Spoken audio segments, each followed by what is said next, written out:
मेरा नाम काव्या है। मैं 10वीं कक्षा में पढ़ रही हूँ। आज मैं समास के बारे में बताती हूँ।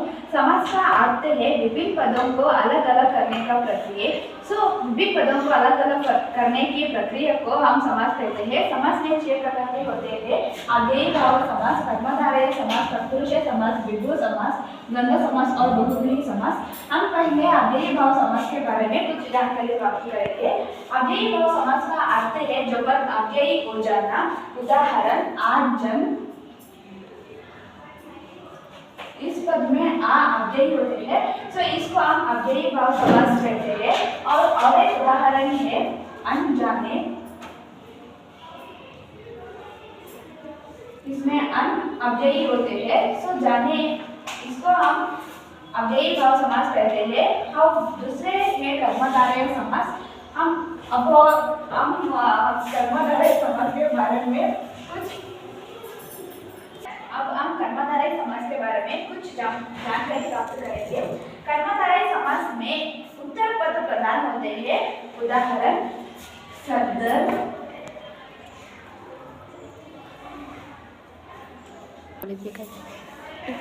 सदर, इसको हम सत प्लस दल ऐसे विग्रह करके लिखेंगे। इसमें सत एक उत्तर पद है और एक और पूर्व पद है।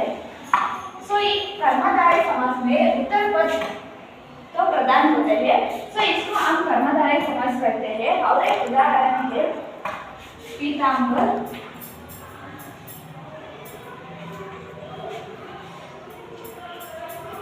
पीत प्लस अंबर इसका विग्रह है। इसमें ए शब्द उत्तर पद प्रधान होते हैं, तो जिसको हम कर्मधारय समास कहते हैं। और तीसरे होते हैं तत्पुरुष समास।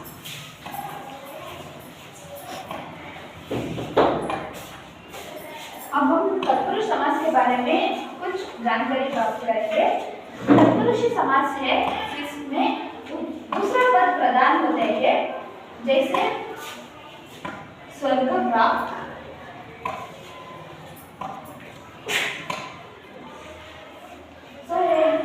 ये तो है स्वर्ग को प्राप्त करना, तो इसमें प्राप्त शब्द प्रधान होता है, तो इसको हम तत्पुरुष समास कहते हैं। और एक उदाहरण है गगनचुंबी,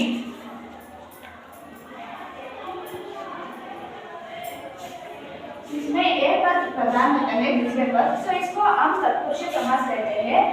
और अब हम द्विगु समास के बारे में कुछ जानकारी प्राप्त करेंगे।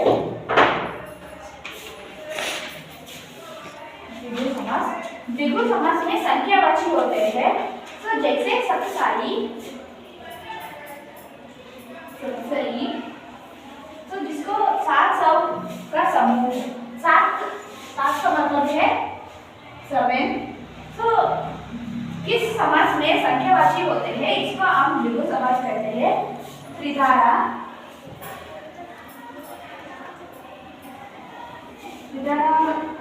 में 3 धारा, ये तो 3 ये तो संख्या है, तो इसको हम द्विगु समास कहते हैं।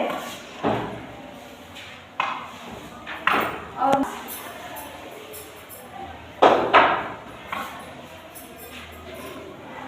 द्वंद्व समास में दोनों पद भी प्रधान होते हैं, जैसे सीताराम,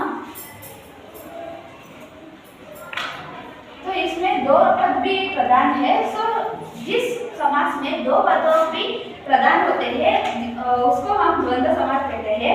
सीताराम, पापा पुण्य, सुबह शाम, सुख दुख, ये सभी द्वंद्व समास के उदाहरण हैं। अब हम लास्ट समास के बारे में जानकारी प्राप्त करेंगे, बहुव्रीहि समास। तो इस समास में दोनों पद भी प्रधान नहीं होते, और जिस समास में दोनों पद भी प्रधान नहीं होते हैं, अन्य कोई पद प्रधान होते हैं, तो उदाहरण घनश्याम,